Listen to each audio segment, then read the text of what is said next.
Hello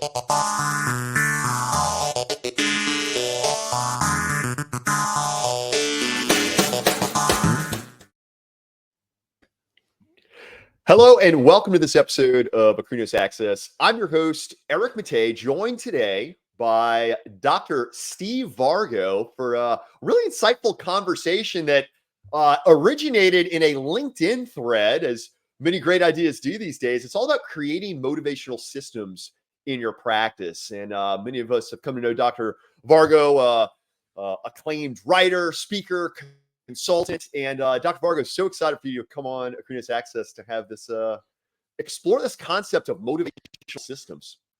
Hey, man, it is great to be here. My only concern in this interview is matching your energy level. So here's what I did, Eric. Before I got on, I had 8 cups of coffee and 2 Red Bulls just to try to keep up. So let's see how this There we go. goes. Awesome, man. Well, look, let's go ahead and jump right into it. And let's start with maybe sharing with everyone, again, where this originated. It was kind of a thought-provoking LinkedIn post that you made. So why don't you give a little backstory to it? So it was actually a Twitter post that then I copied it over to Instagram, and then somebody copied it and put it in a Facebook group. So I actually wrote it down because I my memory's not that good. I don't remember exactly what I wrote, but then I'll explain why I wrote it. So here it goes. This was started with a tweet. The best practices I've seen are not constantly trying to motivate people. They just have better systems in place and they manage the systems.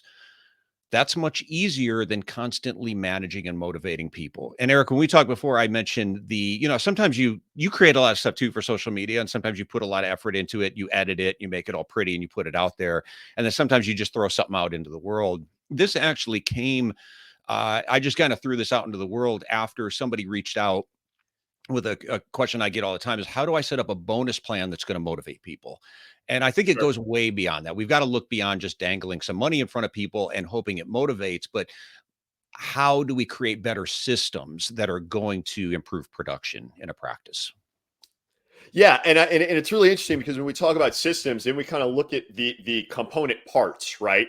There's kind of this departmental side, but then the management side. So why don't we kind of expand on that and talk a little bit about organizational structure of the modern practice and the role of management and the role of departments as it pertains to creating these motivational systems? Yeah, well, I think a lot of communication is involved. So you obviously work with startups, and the management model for a startup is usually it's the owner is everything, right? You're the manager, you're the doctor, you're the plumber, you're the electrician, you're everything. But as a practice begins to grow, by nature of the role, the doctor gets pulled more and more away from what's going on with the management duties. So there's some point where you do probably need to delegate somebody or hire somebody to take on more of the management responsibilities. And then as the business continues to grow, sometimes maybe you'll have departmental managers. I do think the owner doesn't have to be responsible for managing everything. I do think they should be the visionary, like any CEO of a business. Where are you trying to Sure. take this? What is the bigger vision?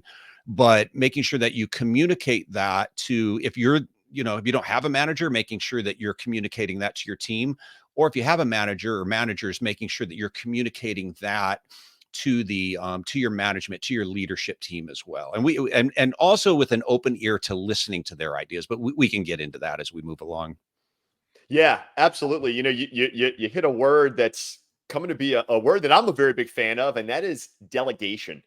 And but in the context of that, you also pointed out the importance of communication, but also the structure, right? Like you can't just blindly hand something off, delegate something out without having the structure around it, and that structure being expectation on deliverables, timeline, follow up, what have you. Basically, all those components we need so as to maintain accountability to, again, CEO, owner as visionary, then having the structure in place so that the team, the departments can really come together and get it done. So let's expand on that then, talking about getting things done. This is absolutely, when we look at the modern practice today, they come in all shapes and sizes with really unique specialties, different modes of practice. So let's talk a little bit about getting things done, SOPs, some of the day to day. Yeah. So we're already talking about a more systematic approach, right? Than just saying if we grow a certain percentage, everybody gets a bonus. But there's really not clarity put around. I always ask people, what do you expect people to do differently? Because it's really within the actions, right? It's kind of like a fitness trainer just saying, hey, here's the goal, lose 20 pounds. A fitness trainer Sure. doesn't do that. A fitness trainer gives you a plan. It gives you an action plan. Here's the exercises you need to do. Here's the days you need to exercise. Here's the nutrition plan we need to stick to. And I think sometimes we fall short of that. I like to call it lazy leadership, which is basically just throwing out a bonus out there. And then if we hit it, everyone gets a reward, just hoping that people are going to respond to that. So I think setting clear expectations initially, not just if we hit this bonus, I'm just going to use a round number. If we grow 10%, right? What does everyone need to do differently? What behaviors need to change? What actions need to happen? And getting clear on that. You mentioned another key word too, which is accountability. And making sure that there's accountability mechanisms in place.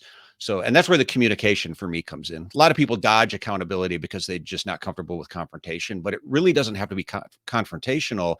If you're clear on what the expectations are, and then you just set meeting times with, it might be with a department, it might be with an individual, where they have to give sort of a status update back to you on here's where we're at. And in general, my favorite definition of accountability is getting people to perform in a way in which they know in advance they're going to have to answer for their performance at a later date. So when people understand that my manager, my leader, my boss is going to sit down, I'm going to have to report back to them on outcomes, it changes the dynamic of how I show up to work. Absolutely. And two of the key things that you mentioned there, one being talking about, incentive, like talking on the bonus front, right? And rather than just haphazardly tossing out a figure associated with some uh whatever generic goal, however it's arrived to. But I think it's important here, looking at the economics of the modern practice with so many dynamics going on in the business, that there needs to be some level of feasibility study, some level of strategic planning around that, right? And whether it's bonus or even these other big decisions that doctors will make, right? Well, when to add an associate to the practice. Hey, is now the time for me to, I've got 2 years left on my lease. Am I in a position to be able to go purchase a piece of real estate? Kind of, so some of the business fundamentals from like a feasibility study analysis, whether it's something seismic like cold starting a practice, which we do a lot of, or something even smaller in scale as setting up that bonus system. It needs to be sustainable for the economics of the practice through and through. Something else that you mentioned that I think is really important to point out as well is uh, the plan, right? Like having that strategic plan. Going back to, you just toss out a 10%, X bonus on X growth goal without any sort of structure and plan for the team. And I think I'd love to maybe shift into talking a little bit about engaging the team and empowering the team, because I know you're very passionate about that. I know you've written and you speak a lot about that, Dr. Vargo. But you know, so you have the strategic plan. How do we then empower people to go in and implement the plan and kind of be sure that things are moving along in the system? So, anyone in a leadership position, if you want to be effective, it requires you to do something that I don't think necessarily comes natural to everyone in a leadership position. And it sounds counterintuitive, but it's to let go of control. Sure. Otherwise, what are you doing? You're essentially micromanaging people, but you're also saying that I'm always the one who knows what's right, and we're not. So the interesting thing about our team is they have insight to a lot of things that we might not be aware of, right? They're to a large degree, especially if you're the doctor and you spend 80 to 90% of your time in a dark room in the back, you're not aware of a lot of the things going on up front. So I want to hear, if the staff has ideas to make things better, to remove obstacles, to remove bottlenecks, to be more efficient, I think we need to be open to listening to their ideas and very receptive of those ideas. And I think it's the most important thing from a leadership standpoint is knowing what the outcome is, but you can define the outcome, but you don't necessarily have to define the process. If we're looking at the topic of this from a motivational standpoint, you're going to have a hard time motivating people when you're just constantly setting edicts that this is what I want, go do it, versus this is the desirable outcome. and let me hear everyone's ideas. How do you think we can get there? What problems have you noticed? What bottlenecks can we remove? What ideas do you have? And a willingness to implement other people's ideas, unless somebody comes up with something that's so off the wall that it's going to, there's like, oh, we absolutely can't do this. And also understanding that Sure. not everybody can have their way, right? But listening to everyone's ideas, I think, creates an environment where people will keep coming to you with ideas. Otherwise, you get into a situation where you'll create the type of environment that nobody wants. It's that environment where people are just standing around waiting to be told what to do. It's the exact opposite of a of motivation, right? Yeah, yeah, and I think it's clear that is definitely a distinguishing factor between organizations that thrive. And I mean, look, presumably we've got eye care professionals that are tuning into this, but really let's think about the practice just as any other business or any other organization. uh Really important to realize how it's leveraging the strengths of everyone and these unique diverse perspectives. You pull all that together, and the whole is greater than the sum of the parts, right? That's where you really start to have that growth, that value of the enterprise. Let's now segue into, since we're talking about pulling the team in, right?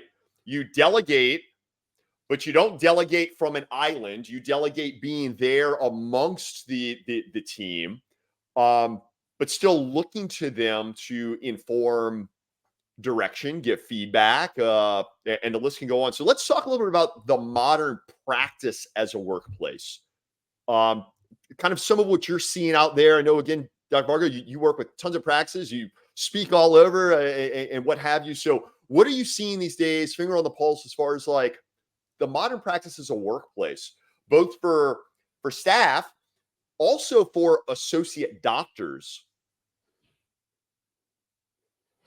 Well, yeah, and it's become challenging in this environment because, as I know, this isn't unique to eye care, but hiring right now is become a challenge, and retention of employees, and even hiring associate ODs as well.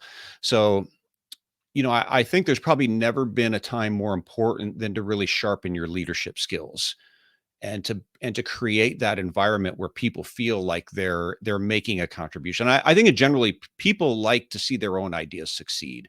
So it's one of the Yeah, things that I'm so passionate about, this is creating that environment and balancing. You can get, again, very clear on what it is that you want to build. It's your baby, it's your practice, but inviting people in and making them feel like they're part of the process. And it's gotten more challenging because what a lot of offices are dealing with, as is higher turnover. Um, People want more money, and some the complaint is that they're not, we're not getting the same caliber of employee that maybe we did years ago, but people still want more money. So it's become challenging. But I think it's ever important to continue to make sure that you're clear. For me, clarity is the starting point for leadership, and get really clear on yeah, what it is. If you're not clear on where you're going, then how can you expect others to be there? It's setting, knowing where you want to go, setting clear expectations for others.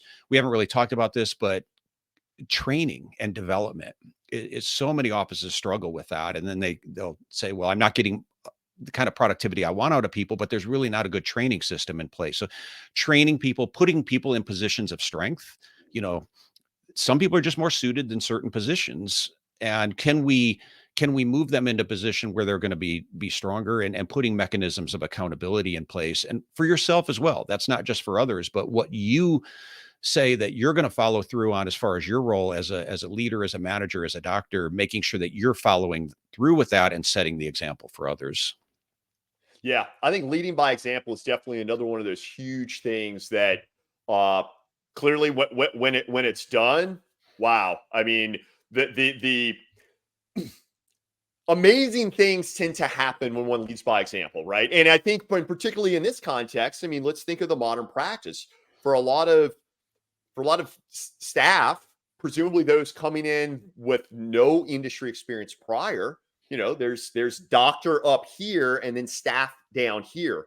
So to be able to be that servant leader to your team, and also lead by example, saying what you're going to do and doing what you're going to say is so vital now. I'd like to get your thoughts also on, in the context of an employment environment where there's so much competition for people and there's a lot of turnover and what have you.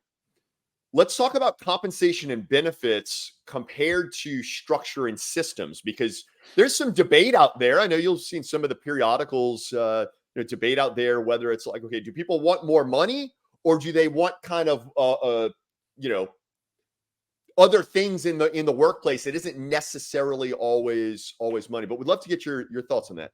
Yeah. And just to follow up real quick on the leadership by example standpoint, the people are watching and you have to be as a leader, they are watching you. You do define the culture. I had an office once and it was the doctor. He said, I'm getting really aggravated with my staff because I've got a few that keep showing up late. And he's going on and on about this. And then he kind of dripped in at some point. Well, I know I get here, 5, 10 minutes late, okay. I'm like, well, hang on a second.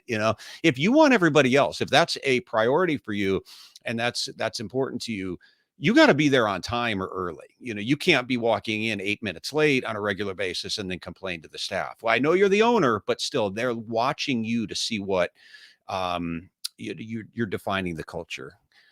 So as far as pay goes, it's a good question. And I don't know if there's a specific right or wrong answer. And it comes up a lot with associate ODs, right? Do we just pay them a flat Sure. rate? Do we build in an incentive bonus? I do think when you're hiring new people, they tend to look at that overall number. They tend to look at the salary. They tend to look at the hourly rate. I think you need to be competitive with that. Um, I think bonuses can be good in some cases, not always. Sometimes they don't work. I've got my fair share of calls, as you probably have as well. Like we put this bonus structure in place and it didn't change anything. And again, that's what we get when we don't have systems and we just dangle money there. And they'll complain that it didn't change anything, but now I'm just paying out more money. And what happens if then it becomes an entitlement. And then if you take it away, you're in trouble for doing that. So that's why it's so important with bonuses to have systems in place. But yeah, I think offices are being somewhat forced to have good, out whether it's an hourly rate or whether it's a salary to remain competitive. And then in some cases, if you feel like the staff will respond to it, having maybe a bonus system in place as well. Yeah, and something certainly not to be forgotten in all this that you've stressed a few times here, and that is leadership, right? So take the time to create the strategic plan, and then lead your organization, lead your practice, lead your team to execute the plan. So let's talk a little bit about then, motivational systems. I mean, as we're kind of wrapping things up here, we started with tossing out this concept of motivational systems. So what do you think, Dr. Vargo? I mean, what do you think for listeners out there that are like, you know what? Yeah, I see so much potential in my practice. I'm ready to take a stand and like really take it to the next level. What do you think would be some keys to having these good motivational systems in place? It all ties in, and I'll give you 3 things I would focus on. It ties in with creating systems, but also increasing the level of motivation in the office. One thing we don't and I'll just again highlight something we've already talked about is autonomy, is empowering the people on your team. Are you really doing that? I think most of us know that, but are you really comfortable doing that? Letting go of that control and welcoming the ideas and letting them, a lot of good leaders, they let other people come up with ideas and they support their ideas. They're there to support them. Another one is, and we don't think about this as a lot, but are you training and developing your team? Not just training. I like to separate those two words because I think a lot of times when we look at training, we think of this sort of thing we do with an endpoint, right? And I understand Right. the need for that when you bring on, let's say, somebody who has no experience and you need them to be a doctor's tech, right? There's got to be some form of onboarding process to get their skills up to that level. But is there ongoing development? Are you continually pouring into that employee and making them better at their job? Now, how is that motivational? Well, science actually shows that when we feel a greater sense of mastery over what we do, we're going to be more motivated to do it. So the more we know, and I think you'll see that in your employees, the more you develop them, regardless of what their role is, the more excited you get to work with other people and kind of share what you know. And the third one I would say is just, are we explaining the why behind what we're doing? So instead of just talking at your staff that these are the responsibilities, these are the tasks that they need to do, um, are we explaining why we're doing this? How does it benefit the practice? How does it benefit the patient? How does it benefit that employee? Because a lot of the things that we're asking them to do, it all ties in. It creates a better work environment, which hopefully improves revenues for the practice, which allows you to hire more people and give raises and give bonuses, which is what we're talking about, and create a better work atmosphere. So, those are three things: continue developing your employees, empower them, you don't micromanage, and be clear with the why behind why we're doing things the way we're doing them, so they understand the value that they're adding it and how it benefits them as well. Yeah. Oh man, Dr. Vargo, what a really inspired conversation here. I really hope that all of our listeners out there have enjoyed this as much as I have, hanging out with Dr. Steve I'm just going on Vargo. Red Bulls, man, and coffee. I'm gonna crash here, and you got all my good stuff on caffeine and whatever they put in Red Bull. That's all you're getting right now. That's funny. That's good. Awesome. Well, Dr. Steve Vargo, I guess before we go, how can folks get in touch with you? Let's see. We've got. I had a little glitch in my system here, but wanted to get your contact info up here on the screen. How can folks get in touch with you? LinkedIn is good. I guess you just put a link up right there. Email, if you want to reach out, is svargo at idoc.net. That's idoc.net. You can reach me there. And yeah, love to hear from you. Excellent. And as far as your books, I can't believe we went through this entire episode and didn't comment. Why don't you just briefly share your content and where folks can get some of your stuff? Yeah, and one of them is right out of a book I wrote called Eye on Leadership. So I really take a deeper dive if this sort of thing interests you. And then a few others on selling. I'm a big communication guy, and I've really tried to understand the art of that better, both from interacting with staff, but with patients as well. So I actually have a personal website. If you go there, you can see all the books. It's drstevevargo.com. drstevevargo.com. Well, Dr. Steve Vargo, thank you so much for joining us here on Akrinos Access. Had a ton of fun. And yeah, folks, definitely the opportunity, the horizon is bright for private practice, and motivational systems absolutely can help you get to the next level. We have all of us here at Akrinos. Eric Matei signing off. Thanks, man. Appreciate it. Great seeing you, Eric.